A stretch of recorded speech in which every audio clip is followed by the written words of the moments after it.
안녕하세요. 3학년 정치화법 여섯 번째 디딤 영상 시간입니다.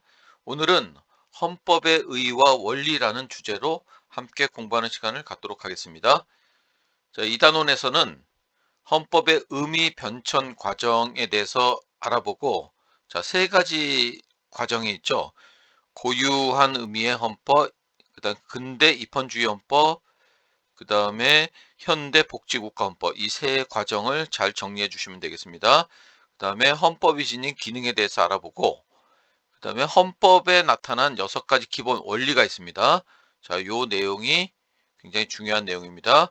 요 내용에 대해서 잘 정리해 주길 바랍니다. 그럼 먼저 헌법의 의의와 기능에 대해서 공부하도록 하겠습니다. 학습지 15쪽, 그다음에 교과서로는 21쪽에서 22쪽의 내용이 되겠습니다. 먼저 헌법은 어떤 의미를 갖고 있을까요? 헌법은 그쵸, 국가의 통치 조직과 통치 작용의 원리, 그리고 국민의 기본권을 규정하는 국가의 기본법이고 근본법이다. 그리고 한 국가의 법 체계에서 가장 상위에 있는 최고법이기도 한 거죠. 그러니까 우리가 어, 국가의 어법 법 체계를 얘기할 때 헌법, 법률, 명령, 조례, 규칙 이런 식으로 위부터 이렇게 나열할 수 있죠. 그 중에서 가장 상위에 있는 법이 바로 헌법이 되겠습니다. 그래서 헌법은 모든 법령의 제정 근거가 되는 동시에 법령의 정당성을 평가하는 기준이 된다. 그러니까 어떤 법률과 명령이라는 다른 법들이 헌법에 위배되었는지 위배되지 않았는지가 굉장히 중요한 게 되겠죠. 만약에 헌법의 정신에 위배된다면은 그런 법령은 의미가 없게 되는 거죠. 정당성을 잃게 되는 거죠. 자, 이렇게 얘기할 수 있습니다. 헌법에 어긋나는 법률이나 국가 권력 작용 등은 그 효력을 인정받을 수가 없다. 그러니까 어떤 공무원이든 어떤 국민의 어떤 행위든지 간에 헌법의 규정에, 헌법의 정신, 헌법의 어떤 원리 이런 거에 어긋난 그런 행위를 하게 되면은 그거는 그 효력을 인정받을 수 없다라고 얘기할 수 있습니다. 자, 이런 어떤 최고법으로서의 헌법의 의미를 굉장히 중시하는 그런 원칙은 바로 상위법 우선의 원칙이 적용되기 때문에 그렇다는 것을 우리가 알 수 있습니다. 그래서 좀 더 알아보면 헌법의 최고 규범성 이렇게 되어 있는데 법 규범에는 하위법과 상위법이 있는데 그중에서 헌법은 가장 상위법에 해당되고 이런 법률, 명령, 조례, 규칙 이런 것들은 헌법의 어떤 그런 내용에 어긋나게 만들어질 수 없다라고 볼 수 있습니다. 바로 최고법이 헌법이기 때문에 그렇다라고 얘기할 수 있습니다.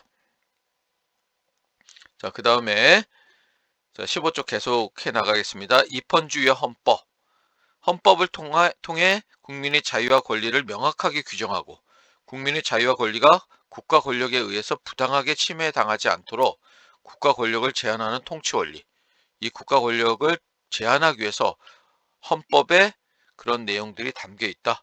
이렇게 얘기할 수 있는 거죠. 그래서 헌법을 통해서 민주주의와 그 다음에 법치주의를 구현하는 원리가 바로 입헌주의다라고 얘기할 수 있겠네요.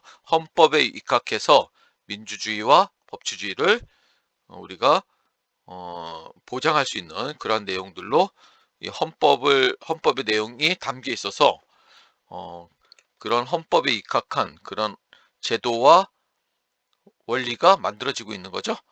그게 바로 입헌주의 원리다. 이렇게 얘기할 수 있습니다. 등장 배경을 보면은 절대 군주와의 투쟁 과정에서 국가로부터 국민의 기본적 인권을 보장하기 위해서 확립되었다라고 얘기할 수 있습니다. 그러니까 이런 입헌주의라는 말이 나오면은 바로 근대적인 성격이다. 이렇게 얘기할 수 있겠네요.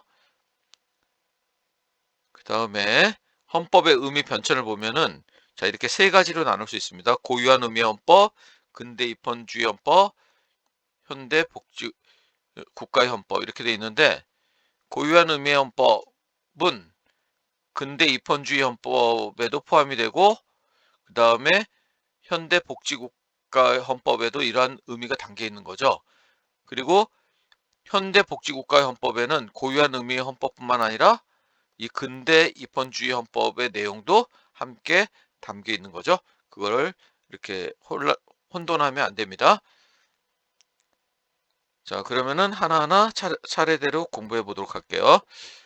국가의 통치 조직을 구성하고 이들 기관의 권한과 상호 관계 등을 규정한 헌법이 바로 이렇게 국가 통치 조직, 가장 기본적인 어떤 내용이죠. 이런 기관들의 권한이라든지 상호 관계, 이런 어떤 뼈대를, 국가의 뼈대를 만들어 놓은 헌법이 바로 고유한 의미의 헌법이라고 볼 수 있겠습니다. 1세대 헌법이죠. 바로 국가와 국민 간의 관계에 관한 기본 원칙을 정한 헌법이다. 이러한 의미의 헌법은 국가가 존재하는 곳이면 반드시 존재한다고 볼 수 있다라고 얘기하고 있습니다.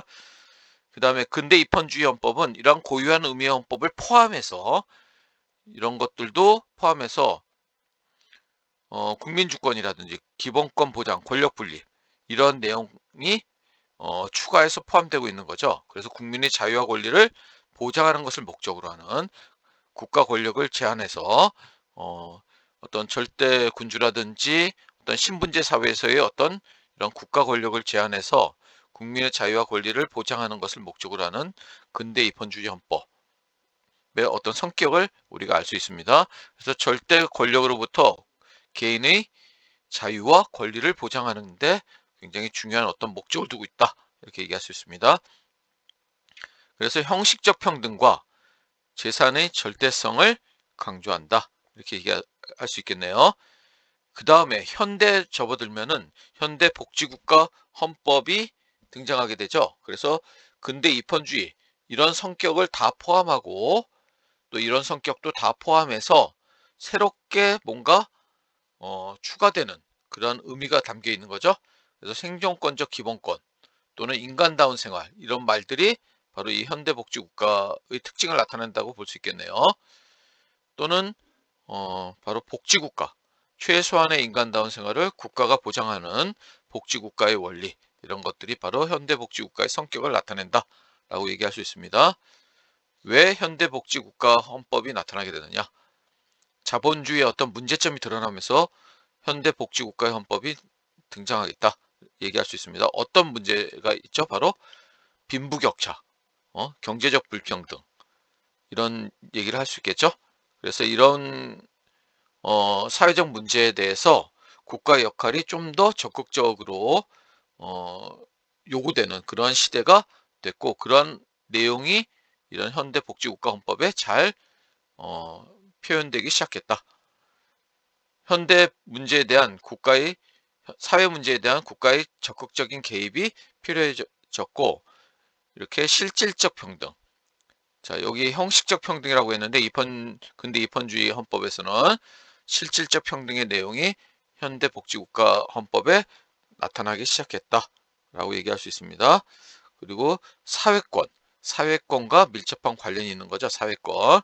그래서 이 현대복지국가의 헌법이 처음 등장한 헌법이 바로 독일의 바이마르 헌법. 1919년이니까 20세기 접어들어서 이런 현대 복지국가 헌법이 등장했다라고 볼 수 있겠네요. 자, 실질적 평등이란 사람들 사이의 차이를 인정하고 불리한 위치에 있는 사람을, 사회적 약자를 배려하는 그런 헌법이라고 볼 수 있겠네요. 자, 그래서 이런 어떤 소유권의 의무성을 강조하고 절대성을 강조하는 게 아니라 소유권도 개인의 소유권도 제한될 수 있다라는 그런 특징이 있는 거죠. 그리고 사회권을 규정하고 있다는 거. 그래서 실질적 평등, 사람들 사이의 차이를 인정한다는 거, 불리한 위치에 있는 사람을 배려한다는 거, 뭐 이런 거 얘기할 수 있겠네요. 그 다음에 헌법의 기능, 자, 몇 가지 얘기하도록 하겠습니다. 자, 요 내용 정도 알아두면 좋을 것 같습니다. 자, 국가 창설의 토대가 된다. 근데 국가의 요소가 뭐가 있을까요? 국가 성립의 요소가 바로 주권, 국민, 영토, 이 세 가지죠. 이 세 가지 내용이 바로 국가 창설의 이런 토대가 되는 이 세 가지 내용이 헌법에 담겨 있습니다. 대한민국의 주권은 국민에게 있고 국민 주권주의를 의미하는 거죠. 그리고 국민이 되는 요건은 법률을 정한다 라는 내용이 담겨 있고, 대한민국의 영토는 이러하다 라고 돼 있죠. 바로 국가 창설의 토대를 헌법에 규정돼 있다, 이렇게 얘기할 수 있습니다. 그 다음에 두 번째로 헌법의 기능으로서는 기본권을 보장하고 있다. 그래서 기본권이라는 거는 인권보다는 좀 좁은 의미가 되겠죠. 인권 중에서 헌법에 보장되어 있는 내용, 이게 바로 기본권이 되겠습니다. 그래서 국민의 자유와 권리에 대한 규정을 두어 국가 권력이 국민의 기본권을 함부로 침해하지 못하도록 이렇게 기본권을 보장하고 있는 것이 헌법의 기능이 되겠습니다. 그 다음에 세 번째로는 조직 수권의 기능이 있다. 수권이란 말은 뭘까요? 권리를 부여한다 이 말이죠. 조직의 어떤 이런 국회, 행정부, 사법부 이런 국가기관의 어떤 권한이 이 헌법에 의해서 부여된다라고 얘기할 수 있습니다. 그래서 입법권은 국회에 속한다. 행정권은 정부에 속한다. 사법권은 법원에 속한다. 이런 내용이 헌법에 규정되어 있습니다. 그래서 이런 내용들이 바로 조직 수권의 기능이다, 이렇게 얘기할 수 있습니다.